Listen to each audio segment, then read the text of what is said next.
Hello and welcome to today's lecture of Center of Mass, the continuing lecture of course.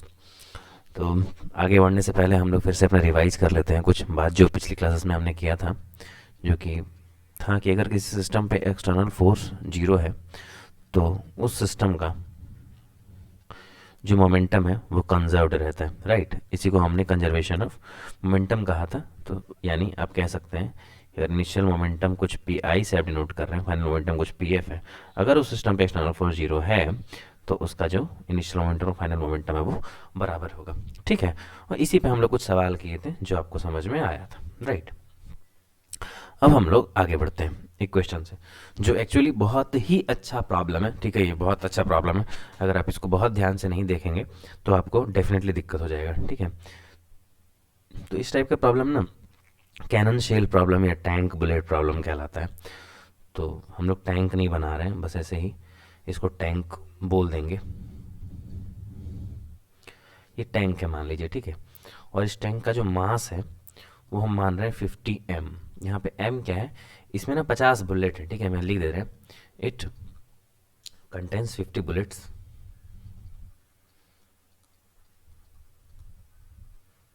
each bullet has mass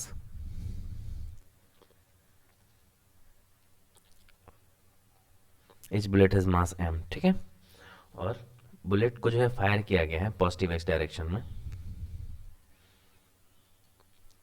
bullet is fired in positive x direction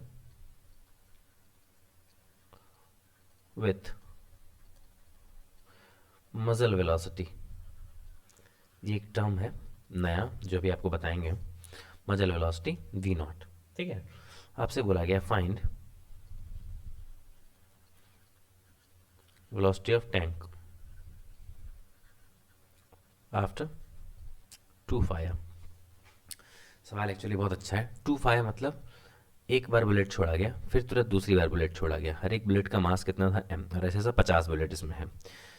तो इस सवाल को approach कैसे करते हैं वो हम आपको बताते हैं, ठीक है, या कैसे बनेगा डायरेक्ट यही बताते हैं। बट उससे पहले हम लोग पहले मजल वेलोसिटी समझ लेते हैं, वरना सवाल नहीं बन रहा, ठीक है। तो ये मजल वेलोसिटी क्या है, अब ऐसा समझिए कि मजल वेलोसिटी मजल velocity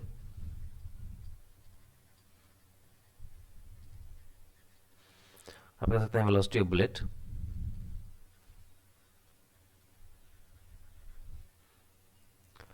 with respect to tank, ठीक है। जस्ट आफ्टर फायरिंग, यहाँ पे जस्ट आफ्टर फायरिंग ना कीवर्ड है, ठीक है। यहाँ पे जस्ट आफ्टर फायरिंग कीवर्ड है, तो आपको ध्यान रखना है ये। इसका मतलब सर क्या कीवर्ड है ये आपको पता चलेगा इस लेक्चर में आगे, इस सवाल में नहीं, अगले सवाल में, या अगला कॉन्सेप्ट कह सकते हैं आप एक्चुअली, अगले कॉन्सेप्ट में, ठीक है। तो ये आपको समझ में आएगी जो वी नॉट है, ये v naught with respect to ground नहीं है बुलेट का, ठीक है ना। जो बुलेट है यहाँ पर एम मास का, इस बुलेट का ग्राउंड के रिस्पेक्ट में वी नॉट नहीं है, ये v naught with respect to tank है, ठीक है। तो हम लोग जानते हैं, हमारे लिए कोई बड़ी बात नहीं है कि हम अगर वेलोसिटी ऑफ बुलेट हमें टैंक के रिस्पेक्ट में दिया हुआ है तो हम ग्राउंड के रिस्पेक्ट में ऐसे लिख सकते हैं। यहाँ पे वी भी क्या हो गया, ये velocity of bullet with respect to tank equals to velocity of bullet, यानी ये ग्राउंड के रिस्पेक्ट में है, माइनस वेलोसिटी ऑफ टैंक ये ग्राउंड के रिस्पेक्ट में, ऑलराइट। और ये अपने को मालूम है वी नॉट, और चूंकि हम लोग पॉजिटिव एक्स डायरेक्शन को पॉजिटिव मानते हैं, हम लोग का कन्वेंशन यही है, तो उस वाले डायरेक्शन को पॉजिटिव, इस वाले डायरेक्शन को नेगेटिव मानेंगे, ठीक है यहाँ तक। अच्छा, अब आगे बढ़े इससे पहले हम लोग थोड़ा सा इसके सवाल को समझ लेते हैं कि दो केस में बंटा है, ठीक है।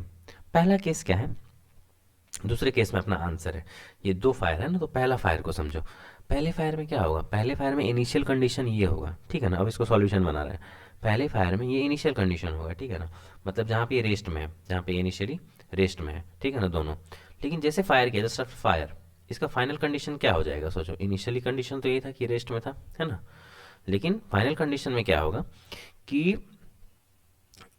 जो बुलेट है एम मास से इधर फायर किया गया, तो जो टैंक बच गया इसका मास 49 m हुआ, है ना। एक एम मास का बुलेट निकल गया 50 m में से, तो मास कितना बचा इसका 49 m। अब सोचो अगर इसका इनिशियल मोमेंटम जीरो था तो फाइनल मोमेंटम भी जीरो टोटल होना चाहिए।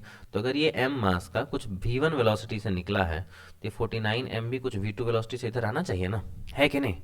ऑफ कोर्स आना चाहिए। तो अगर हम इसको केस वन माने, अगर हम इसको केस वन माने, ठीक है, केस वन माने, तो इसका सॉल्यूशन यहाँ देखिए।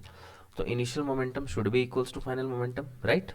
इनिशियल मोमेंटम तो जीरो है, और फाइनल मोमेंटम कितना है अपना, फाइनल मोमेंटम है अपना इस बुलेट का मास छोटा एम इंटू वी वन। ये वी वन कहाँ से लाया सर, ये वी वन हम माने, क्योंकि इसका वेलोसिटी तो हमको पता नहीं है, तो हम इसका वेलोसिटी माने कि ग्राउंड के रिस्पेक्ट में वी वन है। सिमिलरली वी टू भी किसके रिस्पेक्ट में है, ग्राउंड के रिस्पेक्ट में। वी टू किसका रफ्तार है, ये ध्यान देना है वरना आपको कन्फ्यूजन हो जाएगा प्लीज़। तो ये टैंक का रफ्तार है जो बच गया एक बुलेट निकलने के बाद, उसका वी टू रफ्तार है, और हमको पता है कि इधर है, ठीक है ना। अगर हम नहीं दिखाएंगे तो माइनस में आएगा, बाकी हमको पता है कि इस तरफ है, तो परेशान होने की जरूरत नहीं है। तो फाइनल मोमेंटम कितना हो गया, बुलेट का मास इंटू उसका रफ्तार प्लस टैंक का मास जो कि 49 m है ना, इंटू क्या वी टू, आप लिख सकते हैं, ठीक है। तो क्या हो जाएगा, अगर आप जरा ध्यान से देखें तो वी टू का एक्सप्रेशन आ गया अपने पास माइनस वी वन अपॉन 49, ठीक है। ये एम कट जाएगा, परेशान होने की जरूरत नहीं है। तो v two equals to minus v one upon 49, यहाँ से अब v one equals to v one का मॉड एक्चुअली, ठीक है ना, वी वन का मॉड इक्वल्स टू आप कह सकते हैं क्या 49 टाइम्स वी टू का मॉड, है ना। यानी अगर कहीं वी वन का मॉड कम को जरूरत है तो हम वहाँ पर 49 टाइम्स वी टू का मॉड लिख सकते हैं। अब सोचिए आप यहाँ पर बुलेट की रफ्तार कितना माने थे वी वन, तो यहाँ पर रखिए वी वन, चूंकि पॉजिटिव था तो पॉजिटिव रहने देते हैं, माइनस का साइन माइनस का साइन, टैंक का रफ्तार कितना है वी टू, लेकिन अपोजिट डायरेक्शन में, और हमको मालूम है, ठीक है ना, हमको मालूम है तो माइनस वी टू ले रहे हैं। याद रखिएगा ये दो ही सिस्टम में हम जब अगर दो मास का सिस्टम होता है तभी हम इसको, हमको पता होता है कि एक अगर राइट में जा रहा है तो एक लेफ्ट में जाएगा, एक अप जा रहा है तो एक डाउन जाएगा। अगर 3 4 5 का सिस्टम हो जाएगा तब हमको नहीं पता चलेगा, उस समय हम लोग ये लग्जरी हम लोगों के पास नहीं होगा कि हम यहाँ पर माइनस साइन ले लिए, तब हम लोग को वेक्टर के साथ यहाँ पर पॉजिटिव में रखना पड़ेगा, जो आंसर होना होगा प्लस होगा या माइनस होगा वो हमको बताएगा, ठीक है। आपको सवाल से समझ आएगा, फिलहाल अभी ऐसे ही आगे बढ़ते हैं। तो ये आप कहेंगे तो हम यहाँ पर माइनस वी टू लिख सकते हैं, उससे कोई एतराज़ नहीं है हमें, ठीक है। तो आप चाहें तो माइनस कर सकते हैं, प्लस कर सकते हैं। तो कितना हो गया वी नॉट इक्वल्स टू, अगर आप देखें तो v one plus v two, और वी वन को हम लिख सकते हैं क्या 49 वी टू, राइट। तो प्लस कितना हो गया वी टू, तो कितना हो गया अपना v naught equals to 50 v two, right. या आप कह सकते हैं v two equals to v naught upon 50। V two को निकालना जरूरी था, क्यों, क्योंकि वी नॉट तो गिवन है ना, तो वी नॉट के टर्म्स में अपने को वी टू मिल गया, और अगर वी टू मिल गया मतलब फायर करने के बाद, पहले फायर के बाद टैंक का रफ्तार कितना होगा अपने को ये मिल गया, यानी केस वन अपना क्लियर हुआ, है ना, कि फायर के बाद टैंक का रफ्तार कितना होगा। और बुलेट का रफ्तार तो भी वन है, और भी वन निकालने में हमको इंटरेस्ट नहीं होना चाहिए, क्यों, वैसे आप निकालना चाहेंगे तो निकाल सकते हैं। भी वन का रफ्तार कितना हो जाएगा 49 टाइम्स वी टू, यानी वी टू यानी वी नॉट अपॉन 50। ये कोई इशू वाला बात नहीं, लेकिन ये निकाल के करना ही क्या अपने को। अब तो सेकेंड राउंड में टैंक का यही रफ्तार लेकर हम आगे चलेंगे, तो इसको हम आगे लेके चलते हैं केस टू।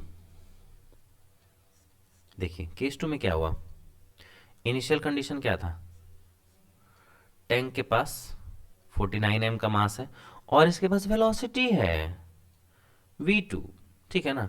और जब यहां से एक बुलेट और फायर होगा, एक बुलेट तो हो चुका था, वो पहला कंडीशन था, फायर होने के बाद का कंडीशन क्या है ये, अब एक और बुलेट फायर हुआ। अब अगर एक और बुलेट फायर होगा तो ये 49 m क्या बचेगा 48 m, राइट। और यहाँ से एक बुलेट निकलेगा m मास का, इसका रफ्तार मान लेते हैं कि अब जो निकला इसका रफ्तार v3 है, ठीक है। और इसका रफ्तार जो है मान लेते हैं वो v4 है, किसके रिस्पेक्ट में, ऑफ कोर्स ग्राउंड के रिस्पेक्ट में, ठीक है। इसको दोबारा देखिएगा, आपको समझ में आना चाहिए, ठीक है, सवाल थोड़ा अच्छा लेवल का है। तो आप सोच के देखिए इनिशियल मोमेंटम आप इस बार क्या लिखेंगे, अगर आपको समझ में आ रहा है तो आप लिखेंगे कि मास तो है सर 49 m और वेलोसिटी इस डायरेक्शन में, तो माइनस वी टू, और माइनस वी टू मतलब वी टू का मॉड कितना आया था, ये minus v naught upon 50, right, okay. और फाइनल मोमेंटम आपका क्या हो जाएगा m into v three, positive में है और ये माइनस हो जाएगा कितना 48 m इंटू v4, राइट। तो हम इनिशियल और फाइनल को बराबर कर लेंगे, क्योंकि मोमेंटम कंजर्व्ड है सिस्टम पे, एक्सटर्नल फोर्स तो कोई नहीं लग रहा, तो हम नेक्स्ट पेज ले रहे हैं।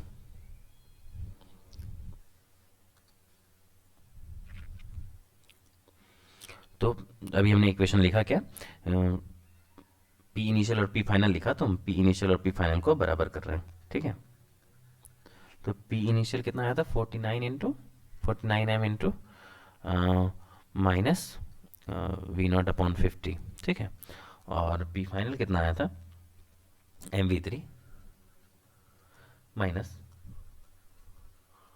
48M into V4। राइट, अगर हम इसको थोड़ा ध्यान से देखें तो शायद MM कैंसिल कर सकते हैं हम लोग, है ना, MM हम लोग कैंसिल कर सकते हैं।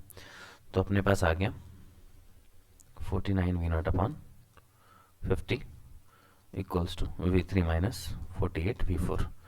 अभी हमारे पास कुछ ज़्यादा ही वेरिएबल है V3 और V4, हमको कम से कम V3 और V4 को एक में कन्वर्ट करना होगा, जो कर सकते हैं। सोचिए क्यों, वेलोसिटी ऑफ बुलेट तो टैंक के रिस्पेक्ट में वो तो मालूम है, राइट, वो तो मालूम है, वो तो पहले से ही गिवन है ना, कि इसको जो फायर कर रहे हैं वो V0 रफ्तार से कर रहे हैं, राइट। लेकिन मजल वेलोसिटी है टैंक के रिस्पेक्ट में, और ग्राउंड के रिस्पेक्ट में इसका रफ्तार मालूम ही नहीं था, तो हमने V3 मान लिया और इसको V4 मान लिया। लेकिन V4 आप चूंकि निगेटिव में मान रहे हैं, ठीक है ना, और आपको पता है आप मान रहे हैं, तो आप यहाँ पर लिख सकते हैं -V4, कोई इशू नहीं है। तो ये कितना हो जाएगा, V3 प्लस V4 V0, तो V0 इक्वल्स टू V3 को, V3 को क्या लिख सकते हैं हम लोग यहाँ पर, अगर आप ध्यान से देखें तो V3 को लिखा जा सकता है, इसको यहाँ से उठा लीजिए, -49V0/50 प्लस 48V4, राइट, और प्लस V4 तो V4 ही हो गया। तो आप यहाँ से देखिए कितना हो गया, V0 का expression V0 equals to V0 इसको इधर ले आते हैं, ठीक है, इसको इधर ले आते हैं,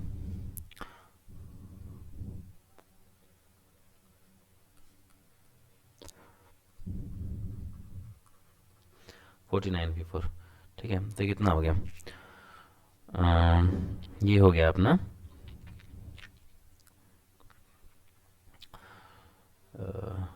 V4 इक्वल्स टू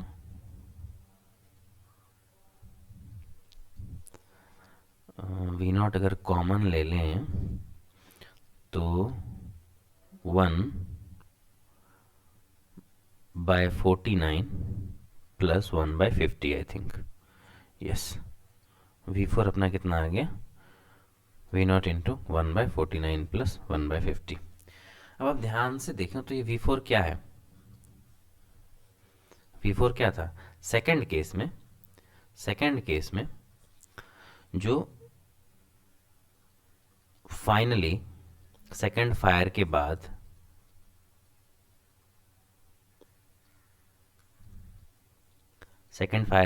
टैंक का जो रफ्तार था, इसी को तो आपने V4 माना था। अब देखिए आपका V4 का आंसर आ गया V0 इंटू 1/49 प्लस 1/50।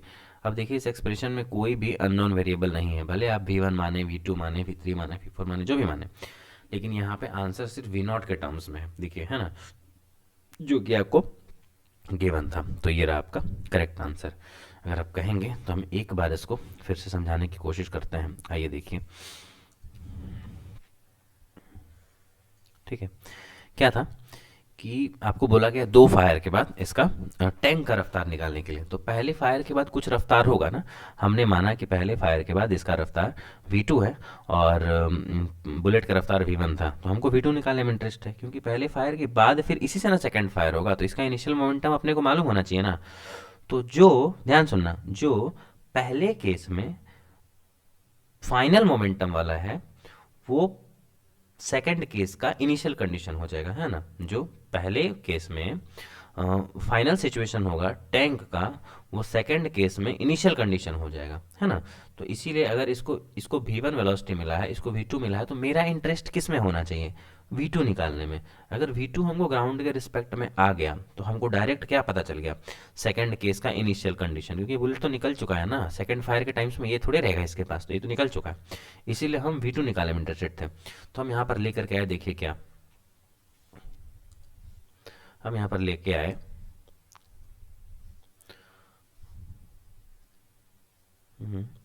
V2 अपना हाँ यहाँ है, V2 equals to V0/50, right. हम लोग यहाँ पे V2 लेकर के V0/50। Velocity of bullet with respect to tank equals to velocity of bullet minus velocity of tank, और ये तो अपने को मालूम था V0 है, और पॉजिटिव एक्स डायरेक्शन को हम लोग पॉजिटिव मानते हैं, तो इसको नेगेटिव मानते हुए एक्सप्रेशन में रखें, और ये एक्सप्रेशन अपना आ गया, ठीक है। केस 2 में इनिशियल कंडीशन क्या हो गया, वही ये वाला इसका इनिशियल कंडीशन हो गया। केस 1 का जो फाइनल कंडीशन था टैंक का, वो केस 2 का सिस्टम का इनिशियल कंडीशन हो गया।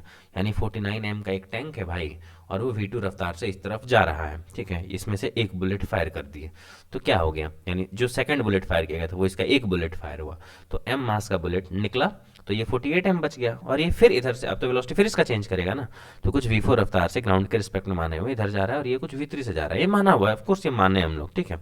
तो सोचो फिर हम लोग का इंटरेस्ट V3 में नहीं होना चाहिए, V4 में होना चाहिए। क्यों? क्योंकि हमसे वेलोसिटी ऑफ टैंक मांगा है, राइट। हमसे वेलोसिटी ऑफ टैंक मांगा है, तो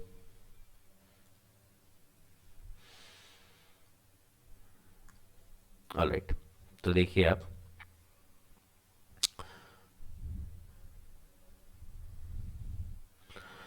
इनिशियल मोमेंटम इक्वल्स टू क्या है, फाइनल मोमेंटम। और इनिशियल मोमेंटम कितना आया था, अभी आपने देखा था, इनिशियल मोमेंटम था कि मास इंटू वेलोसिटी, यानी 49m इंटू इसका वेलोसिटी V2। V2 कितना है, V0/50। तो सिर्फ वेलोसिटी नहीं लिखना है, नेगेटिव साइन में है ना, तो माइनस V0/50। और फाइनल मोमेंटम कितना है, बुलेट का मास, इस पूरे सिस्टम का फाइनल मोमेंटम कितना है, देखिए एक मास अलग हो गया बुलेट वाला, तो m इंटू V3 जो इधर है पॉजिटिव में, और plus 48m into minus V4, तो डायरेक्ट लिख दिए हम यहाँ पर -48m इंटू V4, राइट। अब देखिए आगे इनिशियल और फाइनल मोमेंटम का बराबर करेंगे, क्योंकि सिस्टम पे एक्सटर्नल फोर्स तो जीरो है, कोई फोर्स काम ही नहीं कर रहा, तो आपने इनिशियल को फाइनल से इक्वेट कर दिया, और जो एक्सप्रेशन आया इसको हम पुट कर दिए इसमें, velocity of bullet with respect to tank equals to velocity of bullet minus tank से, क्योंकि V0 से तो जितना बार छोड़ा गया है बुलेट, वो हर बार कितने से छोड़ा गया है, V0 से छोड़ा गया है, राइट। इसीलिए तो V0 equals to velocity of bullet minus velocity of tank V3 minus -4, right. तो V0 equals to V3 plus V4, और हम यहाँ से सॉल्व कर दिए, अपना एक आंसर आया V4 equals to V0 1/49 plus 1/50। तो ये बहुत ही अच्छा सवाल था, हम इसको 2 बार बता दिए, अगर पहली बार में हम कुछ स्पीड बताएं और आपको नहीं समझ में आया तो उसके लिए।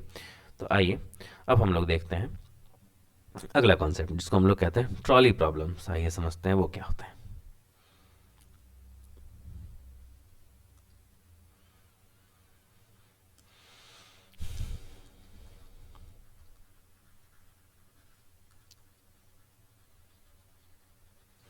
आज सिर्फ इसका कॉन्सेप्ट बता पाएंगे, ठीक है, आज इस पर सवाल नहीं करा पाएंगे। इसको समझते हैं। एक ट्रॉली है, इसको बहुत ध्यान से समझना है, ठीक है। अच्छा अच्छा बच्चा इसे डरता है, अच्छे अच्छे स्टूडेंट तो अच्छे अच्छे लोग इसे डरते हैं इस टाइप के सवाल से। एक ट्रॉली है, ठीक है, एक ट्रॉली है, और इस ट्रॉली का मास है मान लेते हैं m, ठीक है। और इस पे कोई, मान लीजिए कोई आदमी है जिसका मास है छोटा m, ठीक है। अब ये मान लीजिए इनिशियली रेस्ट कंडीशन में। अब सोचिए अगर ये कूदा, अगर इस सिस्टम पे कोई एक्सटर्नल फोर्स नहीं लग रहा है, अगर इस सिस्टम पे कोई एक्सटर्नल फोर्स नहीं लग रहा है, तो आप ही सोचिए इसका इनिशियल मोमेंटम तो जीरो हो गया। अगर इनिशियल मोमेंटम जीरो है तो फाइनल मोमेंटम क्या होगा, जो इस अगर ये कूद गया, अगर ये मान लीजिए यू रफ्तार से कूद गया, तो ये भी कुछ ना कुछ रफ्तार से मान लेते हैं भी उससे इधर चलेगा, और चूंकि टू टू मास सिस्टम है तो हम आसानी से गेस कर सकते हैं कि अगर ये यू से इधर जा रहा है, अगर ये इधर कूदेगा तो ये इधर जाएगा, कितना से कूदा नहीं कूदा वो अलग बात है, लेकिन अगर ये इस तरफ जंप कर रहा है तो इसका रफ्तार इस तरफ होगा, जो हम लोग को समझ में आता है। लेकिन इसमें 3 केस होता है,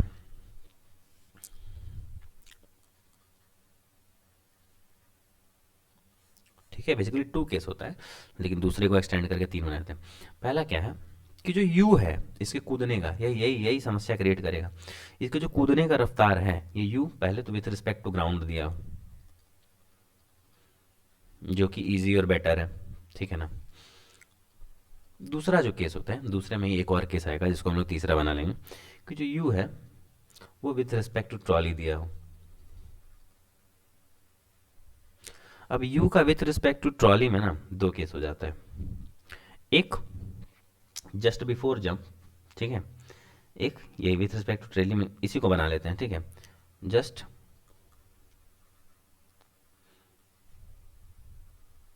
बिफोर जंप और दूसरा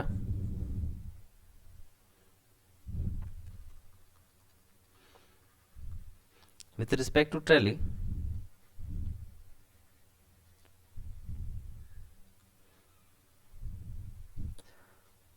मगर जस्ट आफ्टर जंप।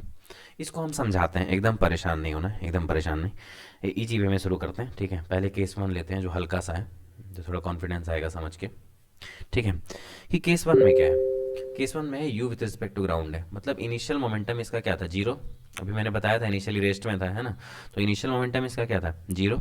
और फाइनल मोमेंटम क्या हो गया, अगर u ग्राउंड के रिस्पेक्ट में है, अगर u ग्राउंड के रिस्पेक्ट में है और u से कूदा, तो v मेरे को नहीं पता, अगर v मेरे को नहीं पता, मैंने माना है, हमको निकालना है तो निकाल लेते हैं ना, कौन सा बड़ा बात है। फाइनल मोमेंटम कितना हो जाएगा, m इंटू यू और प्लस ये जो बड़ा m है इंटू v जो मेरे को नहीं मालूम, तो हम कर लेंगे कि इनिशियल बराबर फाइनल है सर, तो इनिशियल चूंकि जीरो है तो final should be m u plus into v, तो यहाँ पे इधर जाएगा माइनस, तो वेलोसिटी ऑफ जो भी है ट्रॉली इक्वल्स टू कितना, minus m u by m. ठीक है, इसको वेक्टर साइन के साथ दे लो तो ज़्यादा अच्छा है। ठीक है, ये केस 1 है जो कि इजी था, है ना, बहुत मजा आया आपको कि हाँ केस 1 तो इजी है। आइए केस 2 को देखते हैं, अब आपको समझ में आएगा ये जस्ट आफ्टर फायरिंग क्यों बोला गया था। ठीक है, केस 2 में क्या है, जस्ट बिफोर जंप। थोड़ा ध्यान से समझना कि वेलोसिटी ऑफ मैन, ठीक है ना, विथ रिस्पेक्ट टू ट्रॉली कितना है, ध्यान सुनना, यू है। ठीक है, बिफोर, जस्ट बिफोर, ठीक है ना, ट्रॉली के रिस्पेक्ट, ये जस्ट बिफोर क्या है सर, समझ नहीं आ रहा है, रुको इसको ऐसे पहले तोड़ो तो समझ में आएगा। Velocity of man minus velocity of trolley, ठीक है, इक्वल्स टू यू। तो सोचो कूदने के ठीक पहले, जैसे ही कूदा उसके ठीक पहले जो ट्रॉली का रफ्तार था वो कितना था, जीरो। कूदने के ठीक पहले ट्रॉली का रफ्तार कितना था, जीरो। तो हम velocity of man with respect to trolley equals to u just before, अगर बोल रहे हैं कि जस्ट बिफोर जंपिंग था या जस्ट बिफोर जंप था, इसका मतलब कह रहे हैं velocity of man minus velocity of trolley equals to u है जस्ट बिफोर वाले जंप के केस में। तो मैन का तो रफ्तार ठीक है ना पता हमको, लेकिन ट्रॉली का तो पता है ना, जस्ट बिफोर जीरो था। तो velocity of m equals to क्या, बेसिकली यू कहना चाह रहा है, ये जो बोला ना जस्ट बिफोर जंप, इसके कहने का मतलब है कि वेलोसिटी ऑफ मैन ये यू है। ठीक है, और अगर वेलोसिटी ऑफ मैन यू है तो फिर इनिशियल मोमेंटम बराबर फाइनल मोमेंटम, दिक्कत ही क्या है, इनिशियल मोमेंटम कितना था, जीरो। फाइनल मोमेंटम मैन का मास m into velocity m, velocity of man of course, plus जो है मास, जो मास है ट्रॉली का इंटू वेलोसिटी ऑफ ट्रॉली। तो यहाँ पर वेलोसिटी ऑफ मैन कितना आ गया, u आ गया सिंपली, ठीक है ना, यानी आप कह सकते हो u प्लस जीरो, अगर मान लीजिए इसको प्लस इधर ले आए तो u प्लस जीरो यानी u लिख लो, और प्लस ये कितना आ गया vt इक्वल्स टू जीरो। तो वेलोसिटी ऑफ ट्रॉली यहाँ पर अगेन कितना आ रहा है, minus m u upon m, है कि नहीं। तो आप जरा सा सोचने की कोशिश करिए, ठीक है, अगर आपको यहाँ पे थोड़ा सा डाउट हुआ, जो कि हुआ ही होगा, तो आप समझने की कोशिश करिए कि जब बोला जा रहा है कि वेलोसिटी u जो दिया हुआ है, अगर वो ट्रॉली के रिस्पेक्ट में जस्ट बिफोर जंप दिया हुआ है, कहने का तरीका है, ठीक है ना, जस्ट बिफोर जंप क्या होता है, तो कहने का तरीका है कि जस्ट बिफोर जंप में क्या हुआ है कि ये जो u है, इसका ये रफ्तार, इसका ये कह रहा है बिफोर जंप, इसका मतलब क्या है, और विथ रिस्पेक्ट टू ट्रॉली है, विथ रिस्पेक्ट टू ट्रॉली है, तो अगर ट्रॉली के रिस्पेक्ट में ये कूदा है तो velocity of man with respect to trolley, है ना, इक्वल्स टू यू, बिफोर है आफ्टर बात का बात है। अब इसको तोड़ो, velocity of man with respect to ground है ना, minus velocity of trolley with respect to ground equals to u. सोचो जस्ट बिफोर में ट्रॉली का रफ्तार क्या था, कूदने के ठीक पहले कुछ नहीं था, जीरो था, इसीलिए हम इसको जीरो कर देंगे। तो वेलोसिटी ऑफ मैन क्या आ गया, बेसिकली यू, ठीक है ना, जस्ट बिफोर कहने का इसका यही मतलब है। हाँ तुम ये कह सकते हो, ठीक है ना, कि बस एक नॉनसेंस तरीका है पेश करने का, जस्ट आफ्टर को जस्टिफाई करने के लिए, सिंपली यही कह सकते हो तुम, क्योंकि जस्ट आफ्टर थोड़ा कॉन्सेप्चुअल है। आओ देखते हैं जस्ट आफ्टर क्या है, ये सेम चीज, velocity of man with respect to trolley equals to तुमको दिया हुआ है u, ठीक है। ये जस्ट आफ्टर का कंडीशन है। अब तुमको समझ में आएगा वो जस्ट आफ्टर उसमें क्यों दिया गया था टैंक वाले क्वेश्चन में। तुम इसको क्या बोलोगे, velocity of man minus velocity of trolley equals to u. अब तुम खुद सोचो कि जब जब ये कूदा उसके जस्ट आफ्टर क्या ट्रॉली का रफ्तार जीरो होगा? नहीं होगा। इसका मतलब यहाँ पर इसका ट्रॉली का रफ्तार वही होगा जो रफ्तार कूदने के बाद इसका होगा। यानी यहाँ पर वी ट्रॉली आफ्टर वाला है कि नहीं, कूदने के बाद इसका तुमको वैल्यू निकालना है। लेकिन यहाँ पर वी था, ये जो वी ट्रॉली था ये कूदने के पहले वाला था। बात को समझो। इस वाले केस में जो तुम निकाले कि कूदने के बाद इसका रफ्तार क्या होगा, वो वीटी तुम यहाँ लिखे हो। लेकिन यहाँ जो वीटी है वो किसके बारे में बात कर रहा है? कूदने के ठीक पहले के बारे में। लेकिन इस केस में जैसे तुम जस्ट आफ्टर लगा देते हो यू में, तो इस जगह पर भी वेलोसिटी ऑफ ट्रॉली क्या आ जाता है? कूदने के ठीक बाद वाला। यानी अब ये वी ट्रॉली उठ करके जाएगा इस तरफ, यानी u plus v t, right. तो अब तुम इसको डाल सकते हो किस में? इनिशियल मोमेंटम बराबर फाइनल मोमेंटम में, जो कि 0 equals to m into velocity of man plus m into velocity of trolley है। और वेलोसिटी ऑफ मैन कितना है? u plus v t plus m v t, right. तो ये कितना हो जाएगा? V t velocity of tank तो अपने को मालूम है ना कि पीछे जाएगा। तो हम लोग यहाँ पे इसको चाहें तो कर सकते हैं, क्या u माइनस वी टी कर सकते हैं। यानी ये तो वेक्टर फॉर्म है ना, ऐसे लिखे हैं। लेकिन अगर हमको इसका साइन मान लो लेट से कि मालूम है, तो हम क्या करते हैं, हम इसको हटा दें, ठीक है, और हम यहाँ पर चाहें तो u माइनस वी टी लिख सकते हैं, ठीक है, ठीक है। तो कितना हो जाएगा सोच के देखिए, यहाँ भी माइनस कर सकते हैं अगर चाहें तो, ठीक है, क्योंकि मालूम है अपने को। तो हम यहाँ पे भी चाहें तो माइनस वी टू को हम बस नेगेटिव साइन के साथ रख रहे हैं और कोई बात नहीं है, ठीक है। तो ये कितना हो जाएगा सोचो, तुम्हारा एक्सप्रेशन यहाँ से सॉल्व करोगे तो ये माइनस और ये भी माइनस हो जाएगा प्लस जाएगा। तो तुम्हारा एक्सप्रेशन आ जाना चाहिए v t equals to m u by m plus m. ये कोई सवाल नहीं है, प्लीज़ इसको समझने की कोशिश करो। ये कोई क्वेश्चन नहीं है, ये एक कॉन्सेप्ट है ट्रॉली प्रॉब्लम का। इसको देख करके अगर तुम डरोगे तो फिर सवाल इसका अलग ही होगा, ठीक है। तो ये बस एक तुमको कॉन्सेप्ट बताया गया, ऐसा तुमको फेस होगा अच्छे अच्छे सवाल में आगे चल के, ठीक है। जो कि क्या है कि एक ट्रॉली से एक लड़का जंप किया और लैंग्वेज में रहेगा जस्ट बिफोर जंप या फिर जस्ट आफ्टर जंप। अगर जस्ट बिफोर जंप रहा तो तुम समझोगे कि जस्ट बिफोर जंप मतलब जिस भी चीज़ से वो जंप किया है उसका कूदने के ठीक पहले वाला रफ्तार लेना है। तुम सोच रहे होगे सर केस 2 तो बेकार ही दिया ना। अरे नहीं बाबू, बेकार नहीं दिया। क्यों? क्योंकि इस वाले केस में तो हम इसको रेस्ट में माने हैं ना। सोचो इसके पास कुछ रफ्तार होता 2 मीटर पर सेकंड से पहले और तब तुम कूदे होते, तो यहाँ पर तुम्हारा जीरो नहीं आता ना, कुछ वैल्यू आ जाता है कि नहीं।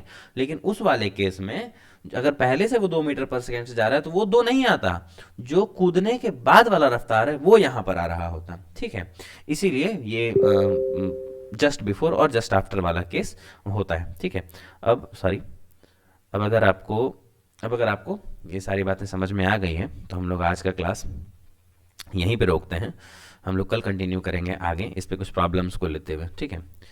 तो see you in the next lecture.